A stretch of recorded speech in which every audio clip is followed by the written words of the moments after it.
안녕하세요. 여러분과 열심히 사회 공부하게 된 저는 이미정입니다. 자, 우리가 이번 시간부터는요. 자, 짜잔! 중졸학력 검정고시 사회. 네, 우리가 중1, 중2, 중3 사회와 역사 과목을요. 아주 포인트만 뽑아서 총정리하는 시간을 갖도록 하겠습니다. 자, 여러분들이 교육과정이 좀 개편이 되면서 기존에 공부하셨던 분들은 좀 새로운 내용들이 많이 들어갈 수 있을 것 같거든요. 자, 그래서 무슨 세계와 관련된 글로벌 경제, 사회 이런 모습들이 조금 가미가 되는데요. 자, 이러한 단원들은요. 새롭게 들어오다 보니까 한 문제 정도는 꼭 출제가 되더라고요. 그래서 그런 단원들은 여러분들이 더욱더 신경 써서 공부하시길 바라겠고요. 자, 아무래도 내용이 정리되다 보니까 우리가 짧은 시간 안에 많은 내용을 다루어야 할 것 같아요. 그러다 보니까 여러분들이 가장 중요한 건 뭐죠? 복습입니다. 그래서 복습 철저히 하시길 바라겠고요. 자, 그 다음에 교재를 여러분들이 같이 확인하시면서 느끼겠지만 단원별로 문제가 좀 많이 출제가 되어 있습니다. 그죠? 기출이 되어 있는데 그런데 그 문제들을 저희가 수업 시간 안에 모든 걸 다루어 드릴 수는 없을 것 같고요. 자, 나머지 문제들은 여러분들 해설도 다 나와 있으니까 그걸 통해서 여러분들이 꼭 한번 풀어보셨으면 좋겠습니다. 자, 그래서 우리가 첫 시간부터 그죠? 사회 1부터 시작해서 역사 2까지 많은 내용들을 지금부터 바로 시작해 보도록 하겠습니다. 자, 여러분 시작할게요. 자, 이번 시간은요. 내가 사는 세계와 인간 거주에 유리한 환경 두 단원의 내용들을 한꺼번에 정리하다 보니까 여러분들 좀 어렵습니다. 정신 바짝 차리고 자, 바로 수업을 할게요. 자, 보시면 첫 번째 내용은 뭐예요? 내가 사는 세계에서 위치를 표현하는 방법입니다. 자, 여러분 위치라는 단어는 너무나 잘 알고 있죠? 내가 어디에 서 있다. 그게 위치 아닙니까? 그죠? 그런데 위치를 표현할 때 기본적으로 사용하는 방법들이 뭐가 있냐면 자, 종이 지도가 있습니다. 종이 지도. 자, 종이 지도를 통해서 위치를 표현할 수도 있고요. 그 다음에 또 뭐가 있냐? 인터넷 지도와 그 다음에 항공사진 세 가지 형태가 있어요. 자, 여기서 문제화 시킬 수 있는 것은 뭐냐면 종이 지도에 관한 것들은 요즘 사실은 별로 출제되지 않는 것 같습니다. 그래서 종이 지도보다는 인터넷 지도와 그 다음에 항공사진을 비교하는 것들, 장단점을 중심으로 해서 여러분 정리하셔야 돼요. 알겠죠? 자, 그래서 일단은 종이 지도라는 건 뭐냐면 지표면의 여러 가지 현상을요. 축척이라는 게 뭐예요? 줄인 비율을 얘기하겠죠. 그리고 방위라는 건 동서남북, 그죠? 그 다음에 기호라는 건 약속들, 학교, 논, 밭 이런 기호들 있잖아요. 자, 이런 것들 그리고 높낮이를 표현하는 등고선 이런 거를 이용해서 종이에다가 표현을 하는 거죠. 줄여서 나타내는 것을 우리가 종이 지도라고 얘기할 수 있겠죠. 자, 그걸 통해서 내가 살고 있는 지역의 모습들을 우리가 확인할 수 있습니다.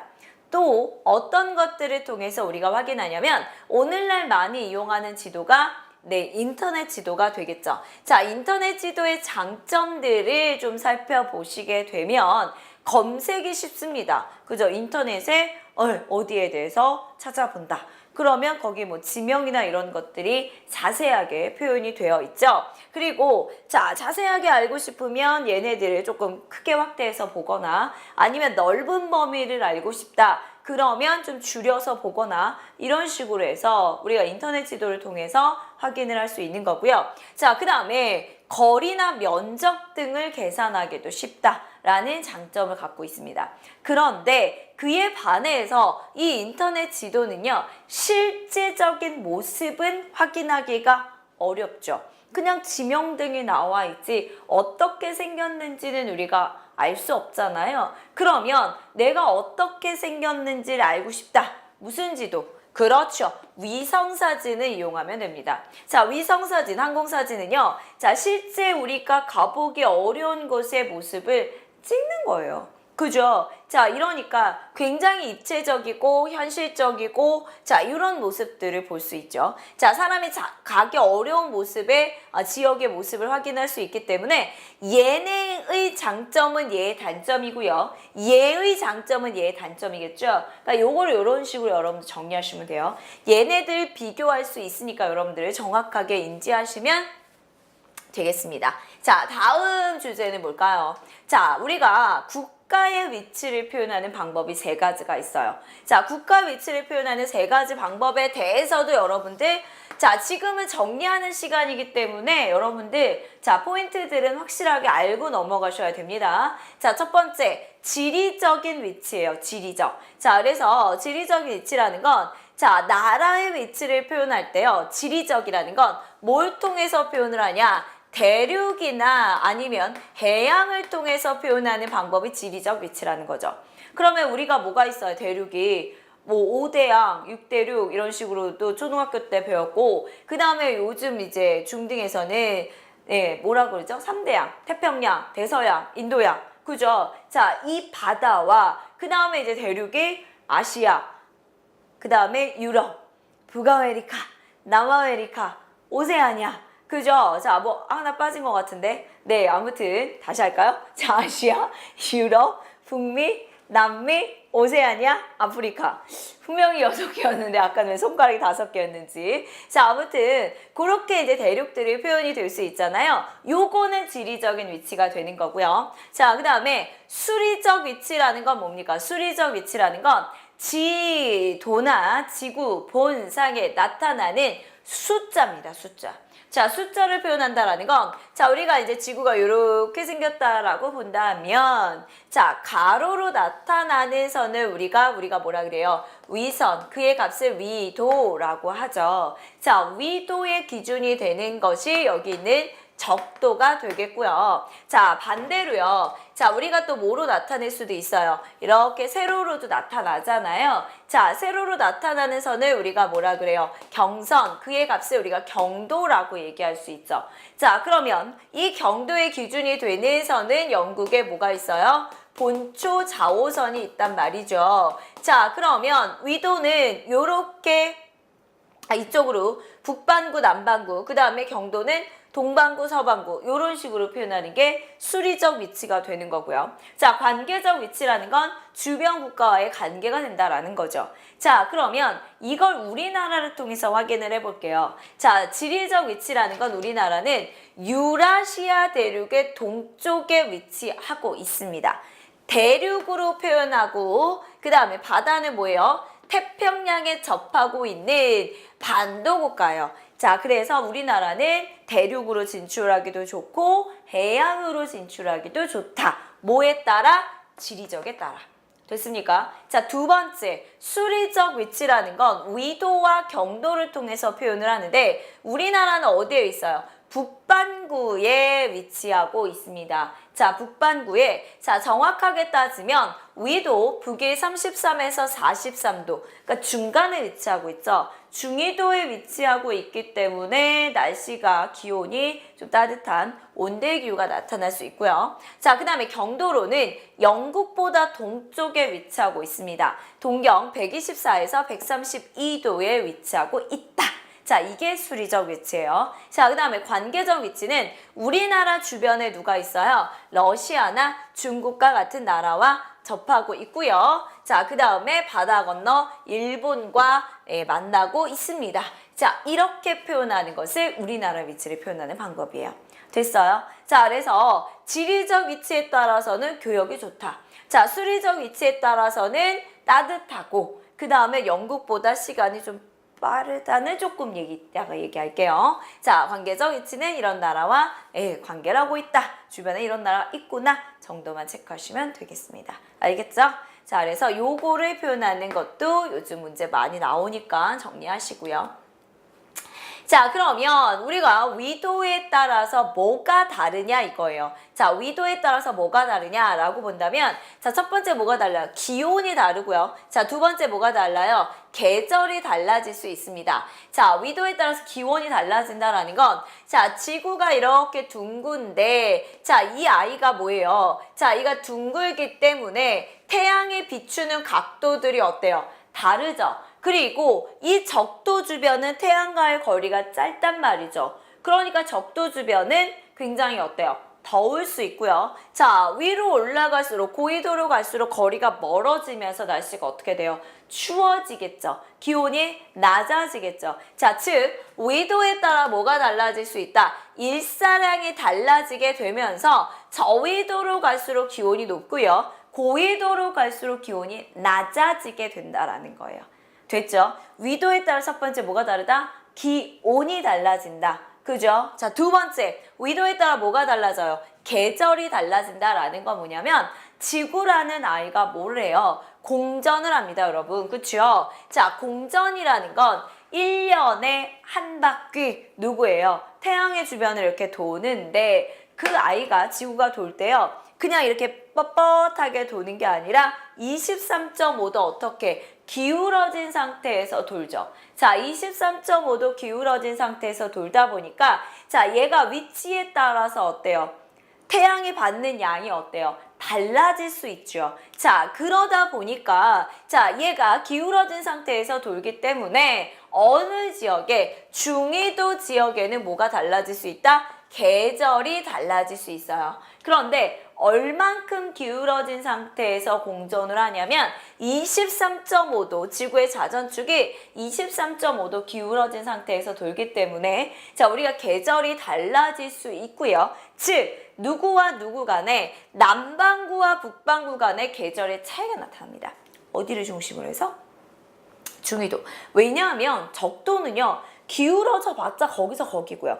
극도 마찬가지예요. 그러니까 걔네들은 적도는 늘 덥고요. 극은 늘 추워요. 그런데 중위도 같은 경우에는 계절에 따라서 기온 차이가 나타날 수 있거든요. 그러면 그걸 뭘로 이용한다? 뭘로 이용해요? 자, 서로 계절이 반대니까 농작물을 수출하거나 수입하죠. 그러니까 우리가 겨울일 때 남반구는 여름이죠. 그러니까 남반구에서 곡물을 사다가 우리가 그걸 먹을 수 있는 거고요. 반대로 또 모두 자, 우리가 여름일 때 그들은 겨울이죠. 자, 겨울에 살고 있는 남반구 국민들이 뭐예요? 여름을 느끼고 싶으면 우리 쪽에 여행을 올 수도 있는 거죠. 그래서 농업과 관광으로 이용할 수 있다. 자, 여러분들 이거는요. 정리하는 거예요. 그죠? 자, 여러분들 다 스스로 대답할 수 있어야 됩니다. 자, 첫 번째, 위도에 따라 뭐가 다르다? 기온이 다르다. 자, 그래서 고緯도로 갈수록 기온이 낮아진다. 자, 두 번째, 위도에 따라 뭐가 다르다? 계절이 다르다. 자, 그래서 저위도를 중심으로 해서 사계절이 뚜렷하게, 중위도를 중심으로 해서 사계절이 뚜렷하고요. 남반구와 북반구가 계절이 반대로 나타나기 때문에 이런 거 이용할 수 있다. 됐죠? 됐어요? 자, 다음 내용으로 넘어가도록 하겠습니다. 자, 다음 내용은 무엇일까요? 자, 보시면 자, 경도입니다. 자, 경도는요. 세로선이라고 얘기했어요. 그런데 자, 아까 지구가 공전을 하게 되면서 뭐예요? 지구의 공전에 따라서 자전축이 기울어진 상태에서 공전을 하면서 계절이 차이가 발생을 한다면 자전이라는 건요. 하루에 한 번씩 돌아요. 지구라는 아이가. 자, 지구가 하루에 한 바퀴씩 돌게 되는데 어느 쪽에서 어느 쪽으로 도냐면 서쪽에서 동쪽으로 이렇게 돕니다. 그죠? 자, 그러면 만약에 태양이 이렇게 있다고 쳐보세요. 그리고 이게 지구예요. 근데 태양이 더 작네요. 자, 그런데 태양이 이렇게 비출 때 얘가 지금 뭐가 되는 거예요? 태양이 여기서 비추니까 이쪽은 낮이죠.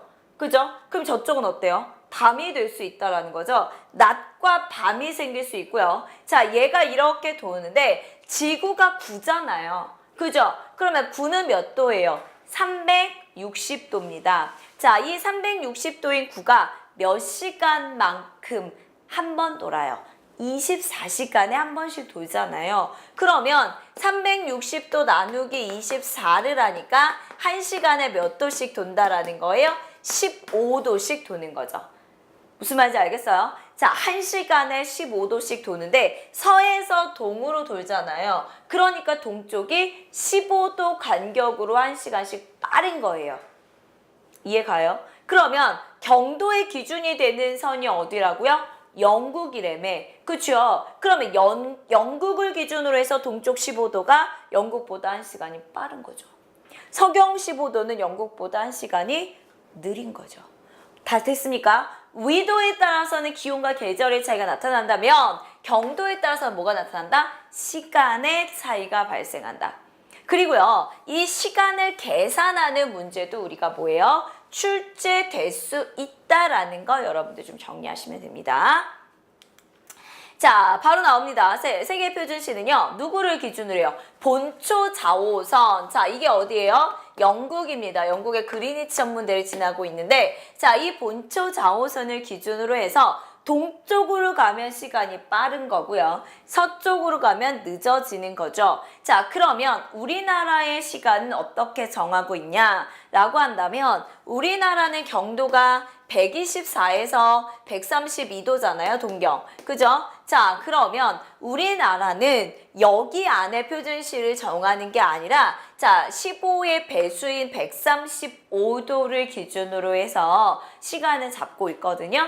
그러면 135를 15로 나누어 보시면 우리 몇 시예요? 9시간. 근데 우리나라는 어디에 있다고요? 동쪽에 있다고요. 그러니까 영국보다 9시간이 뭐하다라는 거예요? 빠르다라는 거죠. 되나요? 되나요? 그죠? 그래서 우리나라는 영국보다 9시간이 빠른 그러한 표준시를 잡고 있습니다. 자, 그런데요. 영토가 넓으면 표준시가 어떨 수 있을까요? 많을 수 있겠죠. 그죠? 예, 동서로 넓으면 당연히 많을 수도 있겠네요. 자, 그리고 또 뭐예요? 우리나라나 일본은 둘이 하나 쓰는 경우도 있죠. 자, 그 다음에 날짜 변경선의 개념은 뭘까요? 자, 날짜 변경선은요. 자, 이게 지구가 있으면 여기가 영국이라고 한다면 영국의 이 본초 좌우선을 기준으로 해서 자, 180도가 되면 자, 경도 180도가 되면 동경으로는 12시간이 빠르겠죠. 180 나누기 15 해보세요. 12시간 빠르죠? 자, 서경으로 가게 되면 12시간이 느리겠죠? 그러면 이 180도 선은 일치할 거란 말이죠.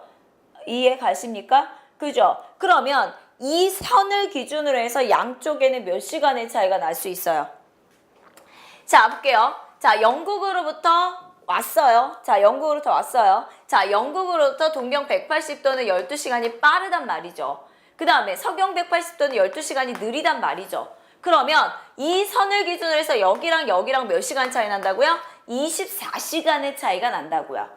이해가죠? 이해가죠? 그래서 그걸 우리가 뭐라고 한다고요? 날짜 변경선이라고 한다고요. 네, 날짜가 24시간이니까 날짜가 바뀌어야죠. 자, 그런데 이 날짜 변경선, 그러니까 경도 180도 선인데 만약에 극단적인 경우의 수를 얘기한다면 여기에 뭔가 이렇게 뭐예요? 대륙이나 이런 게 있다 쳐보세요. 그러면 여기랑 여기랑 어때요? 하루가 차이 나면 되게 혼란해질 수 있잖아요. 그죠? 그래서 어떻게 하냐면 이 태평양의 이 180도 선이 지나고 있는데 이 180도 선은요. 대륙이나 이런 섬들이 있을 때 이 섬을 어떻게 해요? 비껴 나갑니다. 그래서 얘가요. 일직선으로 나타나는 게 아니라 자, 섬이 이렇게 있어요. 섬이 있으면 얘를 이렇게 비껴서 꾸불탕꾸불탕하게 표현을 한다고요. 이해 가죠? 그러니까 여기에 이렇게 지나가게 되면 혼란해질 수 있으니까. 이해 갑니까? 자, 그래서 이러한 직선으로 표현을 하는 것이 아니라 구부러져 나타난다. 자, 요걸 우리가 뭐라고 한다? 날짜 변경선. 약간은 과학 같은 내용입니다. 그래서 여러분 정신을 좀 바짝 차리고 개념을 이해하시면 되겠습니다. 그래서 경도에 따라서 위도에 따라서의 내용만 정리하시면 될 것 같고요. 자, 여기까지입니다. 갑자기 문제가 2번부터 나오는 건 앞에서 언급한 것처럼 자, 문제는 어때요? 자, 여러분들 교재에는 다 나와 있습니다. 그러나 자, 우리가 수업 시간에는 몇 개 문제씩만 뽑아서 풀어볼게요. 나머지는 여러분들이 직접 풀어보세요.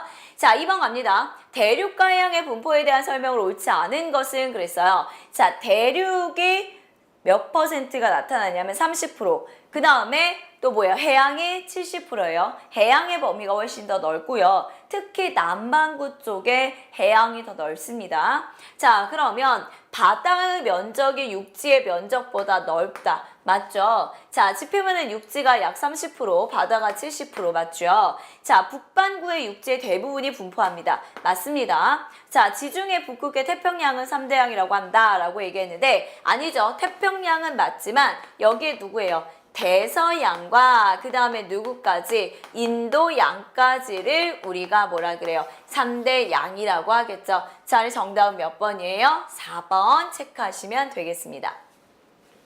자, 됐죠? 자, 다음 문제 갑니다.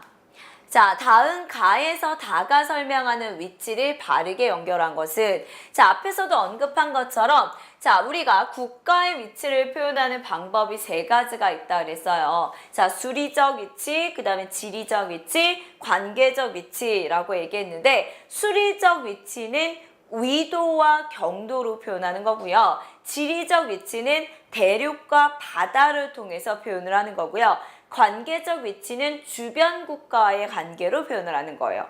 됐죠? 자, 그러면 대륙과 해양 등을 통해서 표현한다. 이거 우리 무슨 적 위치예요? 지리적 위치죠. 자, 주변 국가의 어쩌저쩌고 관계적 위치죠. 자, 위도와 경도 뭐예요? 수리적 위치죠. 그러면 지관수 정답은 몇 번? 네, 2번. 그죠? 체크하시면 되겠습니다. 자, 이거는요. 자, 우리가 만약에 철수라는 학생이 있어요. 그러면 철수라는 학생이 학교에서 어디에 위치하고 있니? 그러면 저는 3분단 4번째 위치하고 있죠. 수리적 위치예요. 저는요. 우리 반에서 제일 예쁜 영희 옆에 있어요. 관계적 위치죠. 자, 저는요. 교탁 앞에 있네요. 지리적 위치예요. 요렇게도 설명할 수 있다는 거예요. 이해가죠? 그래서 이러한 위치를 표현하는 방법에 관해서 여러분들 꼭 정리하세요. 자, 다음 문제 갑니다. 경도죠, 경도. 경도에 따라 달라지는 시간에 대한 설명으로 옳지 않은 것은 그랬어요. 자, 경도에 따라서 분명히 시간이 달라지는데 그런데 지역 간 시차가 발생하는 이유는 지구가 뭐하기 때문이에요? 공전하기 때문이에요. 시차가 발생하는 이유는 지구가 뭐하기 때문이에요? 자전하기 때문이죠. 그죠? 자, 그래서 하루에 한 번씩 지구가 자전을 하면서 시간의 차이가 발생해요. 자, 서에서 동으로 돌기 때문에 동쪽의 시간이 15도 간격으로 1시간씩 빠르다라고 얘기했죠. 자, 그래서 동쪽으로 할수록 빨라지고 서쪽으로 할수록 느려진다. 15도 간격으로 1시간의 차이가 발생한다. 맞죠? 자, 시간의 기준이 경도 0도는 영국의 본초 좌우선. 맞습니다. 자, 정답은 1번 체크하시면 되겠습니다. 공전에 따라서는 뭐가 달라져요? 계절이 달라지죠. 자, 7번 볼게요. 남반구와 북반구의 계절차에 대한 설명으로 옳지 않은 것은 이랬거든요. 자, 남반구와 북반구는요. 계절이 반대이기 때문에 미래 수학 시기가 서로 다르게 나타날 수 있겠죠. 그 다음에 지구의 공전으로 계절의 차이가 나타납니다. 자, 그 다음에 적도 북구는요. 계절의 변화가 거의 없어요. 맞아요. 그런데 문제는요. 적도 북구는 기온이 어때요? 높죠. 그죠? 그래서 기온이 높으면서 계절차가 나타나지 않고요. 자, 기온이 낮아서 계절차가 나타나지 않는 지역은 양극지방이 되는 거죠. 그죠? 예, 그래서 계절차가 없긴 한데 기온이 낮진 않아서 정답은 몇 번이에요? 네, 3번 체크하시면 되겠고요. 자, 그 다음에 예, 서로 간의 계절이 반대이기 때문에 남반구와 북반구는 계절이 반대로 나타난다. 그죠? 지구의 공전에 따라서 나타난다. 라는 것까지 체크하시면 됩니다. 자, 다음 9번 문제 볼게요. 빈칸에 들어가 알맞은 시간은 그랬어요. 자, 서울에 살고 있는 수민이는요. 오후 3시에 런던에 있는 지호에게 전화를 한대요. 자, 런던에 있는 지호가 시계를 보니 뭐 얼마래요? 자, 서울에서 런던으로 전화를 하는 거예요. 그러면 서울이 자, 여기 영국이 0이죠. 그러면 서울이 영국보다 9시간이 빠른 거예요. 그죠? 그러면 런던에 있는 애는 몇 시냐 이거예요. 그러면 지금 서울이 지금 몇 시예요? 자, 서울이 오후 3시면 15시잖아요. 그럼 역으로 9시간을 뭐 해야 돼요? 빼야죠. 서울을 주고 런던을 물어보면 9시간을 빼는 거고요. 런던을 주고 서울을 물어보게 되면 9시간을 더 해야죠. 수직선의 개념이니까. 그러면 9시를 빼니까 몇 시예요? 오전 6시. 몇 번입니까? 네, 4번 체크하셔야 되겠죠. 그래서 9번에는 4번 보시면 되겠습니다.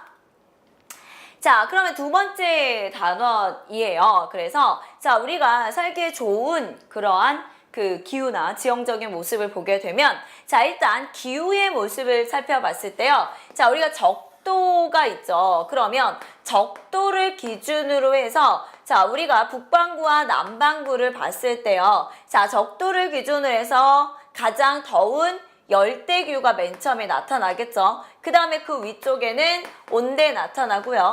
그 다음에 그 위쪽에는 냉대 나타나고요. 그 위쪽에는 한대기후가 나타납니다. 그리고 이것은 뭐를 기준으로 해서 얘기한 거냐면 기온을 기준으로 해서 얘기한 거고요.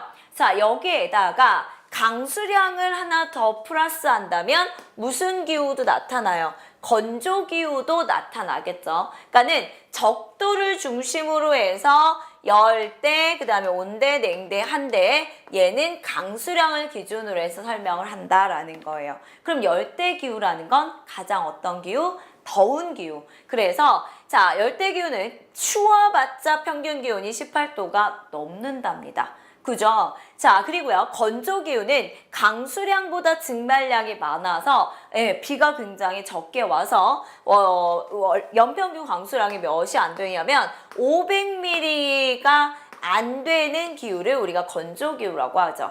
자, 그 다음에 온대기후는요. 가장 추운 달의 평균이 영하 3도가 넘는 기후를 온대라고 합니다. 자, 그리고요. 냉대 같은 경우에는요. 여름은 짧고 겨울이 춥고 긴 편이지만 그래도 그렇게 춥진 않아요. 그리고 한대기후 같은 경우에는 극지방 부근에 나타나면서 여기 같은 경우에는요. 최난월 가장 따뜻한 달의 평균이요. 몇 도가 안 되냐? 최난월의 평균 기온이 10도가 안 되는 기후를 우리가 한대라고 합니다. 굉장히 춥겠죠. 자, 그 다음에 이건 뭐예요? 고사는 원래 열대기후 지역이어야 하는데 해발 고도가 높아서 봄과 같은 기후가 나타난대요. 그러니까 이거는 위도와 상관없이 이제 고도에 따라서 나타나는 기후죠. 자, 그러면 이 단어는 뭘 얘기하냐면 살기 좋은 지역이에요. 그러면 어떠한 지역에 살기가 좋으냐? 기후에 따라서 자, 어느 기후가 살기가 좋을까요? 이거 다 지울게요. 자, 그러면 어떤 기후가 살기 좋으냐? 열대 살기 별로 좋지 않겠죠? 그죠? 건조, 물 없으니까 쉽지 않죠? 자, 그 다음에 한대 너무 추워서 살기 쉽지 않습니다. 그럼 어떤 기후가? 온대기후, 냉대기후. 냉대기후도 웬만큼 살만해요. 그래서 고산이 살기가 좋은 거고요. 나머지 기후는 살기에 적합하지 않다라는 거예요. 그걸 알라는 거예요. 알겠죠? 자, 그 다음에 두 번째, 그러면 지형에 따라서는 어떠한 지형이 살기가 좋으냐라고 본다면 우리가 지형이라는 건 평평하냐 뭐 이런 땅의 형태를 얘기하잖아요. 그러면 평평한 평야 지역이, 그 다음에 물을 구하기 쉬운 하천 주변 지역이, 그 다음에 바다와 그러니까 다른 지역과 교역하기 좋은 지역이 인간 살기에 유리하겠죠. 반대로 인간 살기에 불리한 지역은 어딜까요? 산지 지형은 그저 인간이 거주하기에 뭐예요? 분리할 수밖에 없다라는 거예요. 그러니까는 요 단원에서는 포인트가 우리가 살기 유리한 기후 지역과 그 다음에 살기에 유리한 그 지형 지역을 여러분들이 포인트를 뽑으시면 되겠고요. 반대로 살기 어려운 지역에 대해서도 확인을 하셔야 됩니다. 알겠죠? 자, 그래서 요 정도 여러분들이 체크하시면 될 것 같고요. 자, 그 다음에 자, 그러면 우리가 전 세계적으로 따졌을 때 그러면 어떠한 나라가 인간이 거주하기에 유리하냐라고 본다면 대표적인 지역으로 나오고 있는 게 동남아시아입니다. 자, 동남아시아는요, 인간 거주에 유리해서 인구가 어때요? 밀집, 많이 모여 산대요. 그러면 선생님, 기후적으로 온대, 냉대, 고산, 그 다음에 지형적으로 평야, 하천, 해안 요거를 접하고 있겠네요 라고 생각할 수 있지만 약간 벗어나요. 왜냐하면 이 동남아시아는요 열대기후에 포함이 됩니다. 열대기후에 포함이 되지만 열대 무슨 기후냐면 이들은요 열대 무슨 기후예요? 계절풍 기후 지역이기 때문에 자 열대 계절풍 기후 지역이기 때문에 자 여기는 인구가 밀집해요. 왜냐? 계절풍이라는 아이는요 계절에 따라서 바람의 방향이 바뀌죠. 그러면 계절에 따라서 바람의 방향이 바뀌면서 짧은 건기가 나타납니다. 자, 짧은 건기가 나타나면 이거는 무슨 농사에 유리하다? 무슨 농사? 벼농사에 유리할 수밖에 없다라는 거죠. 자, 그러면 벼농사라는 아이는요. 어떤 특징을 갖고 있냐면 인구를 먹여 살릴 수 있는 인구 부양력이 굉장히 뭐예요? 높은 작물입니다. 자, 그래서 인구 부양력이 높은 작물이기 때문에 벼농사가 유리한 기후 조건을 갖고 있고요. 그 다음에 하천을 끼고 있기도 하고요. 그래서 동남아시아 지역은 인구가 뭐 할 수 있다? 밀집할 수 있어요. 물론 산지 지역도 나타나긴 하지만 그러나 그 산지를 커버할 수 있는 많은 강수량을 갖고 있기 때문에 자 여기는 인구가 뭐예요? 밀집한다라는 거예요. 알겠죠? 그러니까는 우리가 농업에 유리하기 때문에 동남아시아 지역은 인구가 밀집한다라는 것만 여러분들 체크하시면 됩니다. 벼농사 되게 중요해요. 알겠죠? 자, 그 다음에 또 인구가 밀집한 대표적인 지역이 어디냐면 서부 유럽 지역입니다. 자, 이 서부 유럽 지역은 왜 인구가 밀집할 수밖에 없냐면 자, 여기는요. 기후적으로 서한해양성 기후라는 건 무슨 기후예요? 온대기후 중에 하나의 종류거든요. 자, 그래서 해양, 바다의 영향을 받습니다. 어떠한 바다의 영향을 받냐면 대서양, 북대서양 해류의 영향을 받거든요. 자, 이 북대서양의 영향을 받고요. 동시에 또 뭐의 영향을 받냐면 편서풍의 영향을 받아요. 자, 북대서양 해류와 편서풍의 영향을 받기 때문에 여름과 겨울 간의 연교차가 굉장히 작고요. 고른 강수량을 나타내고 있는 기후가 서한해양성 기후예요. 어찌됐든 날씨가 좀 따뜻한 온대 기후이기 때문에 인간이 거주하기에 유리할 수밖에 없고요. 지형적으로도 어떠냐면 산지보다는 평야가 더 많습니다. 그래서 인간 거주에 유리할 수 있다는 거예요. 그런데 농업에 있어서는 그렇게 좋진 않았대요. 그죠? 그래서 땅 자체가 척박하고 막 이러다 보니까 그리고 비가 너무 자주 오니까 그죠? 햇볕을 보기가 쉽지 않잖아요. 그래서 이들은 무슨 농업을 했었냐면 과거에는 혼합 농업을 했었어요. 그러니까 혼합 농업이라는 게 뭐냐면 내가 먹을 곡물과 쓸까요? 자, 사람이 먹을 곡물과 그 다음에 가축을 또 옆에서 길러요. 그리고 가축의 사료를 기르는 거예요. 그러니까 가축을 기르면 이게 뭐예요? 분비물, 그죠? 배설물을 통해서 이들에게 이제 먹이를 주겠죠? 그죠? 그래서 이러한 여러 가지 것들을 기르는 농업 기법을 우리가 혼합 농업이라고 합니다. 이런 것들이 과거에 발달이 됐다라는 거예요. 그런데 오늘날은 자, 이게 산업화가 되면서 사람들이 뭐예요? 사람들이 이제 많이 모이겠죠? 인구가 많이 집중이 되겠죠? 대도시를 끼고 있다 보니까 상업적인 농업으로 원예 농업이나 낙농업과 같은 이러한 농업이 발달하기도 한다라는 거예요. 그런데 오늘날 서부 유럽의 인구가 많은 가장 중요한 이유는요. 이러한 기후적인 지형적인 조건보다는 뭐예요? 이거죠.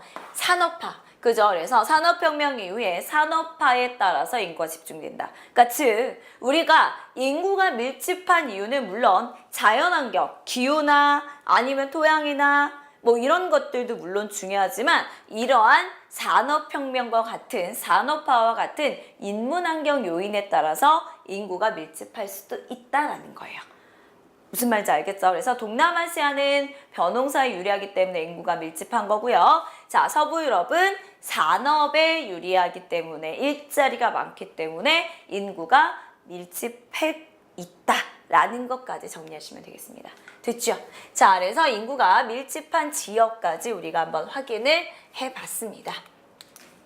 자, 그럼 문제 한번 풀어볼게요. 자, 우리 다양한 기후들을 봤었잖아요. 그 중에서 침엽수림, 겨울이 길고 춥지만 여름은 짧다. 자, 이거 어디예요? 침엽수림이 많이 자라는 기후는 냉대기후죠. 그러니까 냉대기후는요, 그나마 그래도 살만하다라고 얘기했었죠. 자, 그래서 정답은 냉대입니다. 그래서 한대와 냉대의 차이점은요, 한대 같은 경우엔 최난월이 10도씨가 안 돼요. 그래서 여기에는 어떤 거 정도만 자랄 수 있냐면 툰드라라고 해가지고 이끼 정도만 자랄 수 있습니다. 여름 동안에. 알겠죠? 자, 그래서 나무가 자라는 기후는 냉대 기후고요. 열대 기후는 너무 더운 기후고 건조 기후는 강수량이 좀 부족한 기후가 되는 거죠. 자, 다음 4번으로 풀어보도록 할게요. 자, 동남아시아의 자연환경에 대한 설명을 옳지 않은 거. 자, 앞에서 얘기했지만 동남아시아는 인구가 뭐예요? 밀집해요. 뭐 때문에? 네. 벼농사에 유리하기 때문이죠. 자, 그러면 여름과 겨울의 강수량 차이가 큰 편이다. 적도 부근에 위치해서 열대기후가 나타난다. 연중 기온이 높고 강수량이 많다. 계절풍의 영향으로 강수량이 매우 많다. 자, 답은 뭘까요? 다 맞는 것 같은데. 그죠? 정답은 몇 번이에요? 4번이죠. 자, 겨울철에는 강수량이 적은 편이고요. 여름철에 비가 많이 옵니다. 자, 여름과 겨울에 건기와 우기가 뚜렷하게 나타나는 계절풍 기후이기 때문에 그들은 그래서 뭐예요? 벼농사에 유리할 수 있다라는 겁니다. 됐죠? 자, 다음 문제 갑니다. 자, 동남아시아의 쌀의 생산량이 많은 이유는 자, 여기 뭐예요? 계절풍 기후 지역이기 때문에 우리가 뭐 하기가 좋다고요? 벼를 수확하기가 좋다고요. 자, 그래서 강수량보다 증발량이 많은 것은 건조기후고요. 자, 편서풍과 난류의 영향을 받는 건 영국과 같은 서한해양성 기후고요. 자, 대륙의 영향을 받으면 강수량이 너무 부족하겠죠? 자, 4번. 자, 거의 그러니까 겨울철을 제외하고 나머지 계절에는 비가 자주 오고요. 그 다음에 날씨가 덥기 때문에 쌀의 생산이 유리해서 인간 거주에 유리하고, 그죠? 뭐 이런 식으로 설명할 수 있는 거죠. 자, 다음 문제 갑니다. 자, 서부 유럽의 기후 특징을 옳은 것을 고르래요. 1년 내내 연중 고른 강수량 이렇게 얘기할 수 있습니다. 자, 그 다음에 건기와 우기가 뚜렷하게 나타나지 않는다 그랬죠. 고르게 비가 와요. 그러니까 기후 그래프를 여러분들 어떻게 표현하냐면 기후 그래프를요, 꺾기 막강 이렇게 외우시면 됩니다. 꺾기 막강이라는 건 꺾은 선 그래프는 기온이고요. 막대 그래프는 강수량이죠. 그러면 자, 우리 서부 유럽은요, 꺾은 선 그래프가 어떻게 나타나냐면, 꺾은 선 그래프가요, 자, 우리 기온이 어때요? 겨울에도 영하로 내려가지 않아요. 0도씨 이상 이렇게 되고요. 그 다음에 여름에도 20도도 안 돼요. 그래서 비슷한 식으로 이렇게 나타나고요. 강수량도 마찬가지로 비슷하게 나타나요. 그죠? 너무 극단적으로 표현했나? 자, 그래서 이렇게 고르게 비가 내리게 될 수 있고요. 자, 겨울에도 따뜻합니다. 연교차 어떻다고요? 작다고요. 그래서 정답은 가다. 몇 번이에요? 2번 가다. 네, 2번 체크하시면 되겠죠. 자, 다음 문제 갑니다. 자, 서부 유럽에 활발하게 이루어지는 농농업. 자, 서부 유럽은요, 벼농사할 수 없겠죠. 그죠? 자, 그 다음에 무슨 농업 할 수 있을까요? 자, 낙농업이나 원예농업은 최근에 산업화가 되면서 많이 이루어질 수 있고요. 자, 혼합농업은 과거에 있었던 농업이기 때문에 자, 정답은 나, 다, 라 2번 체크하시면 되겠습니다. 자, 그래서 서부 유럽의 농업의 특징은요, 요 세 가지 농업 형태가 나타날 수 있습니다. 자, 다음 문제 가면 네, 없네요. 여기까지. 자, 그래서 자, 오늘 첫 시간은요, 우리가 위치를 표현하는 다양한 방법들을 확인을 했어요. 특히 우리 국가의 위치를 표현하는 방법 정리하셔야 되겠고요. 자, 두 번째, 우리가 인간 거주에 유리한 자연환경, 기후와 지형을 중심으로 해서 확인하시면 될 것 같습니다. 자, 특히요, 동남아시아 지역에는 벼농사에 유리하기 때문에, 자, 서부 유럽은 산업에 유리하기 때문에 인구가 많이 거주할 수 있었다. 자, 여기까지 여러분 정리하시면 되겠네요.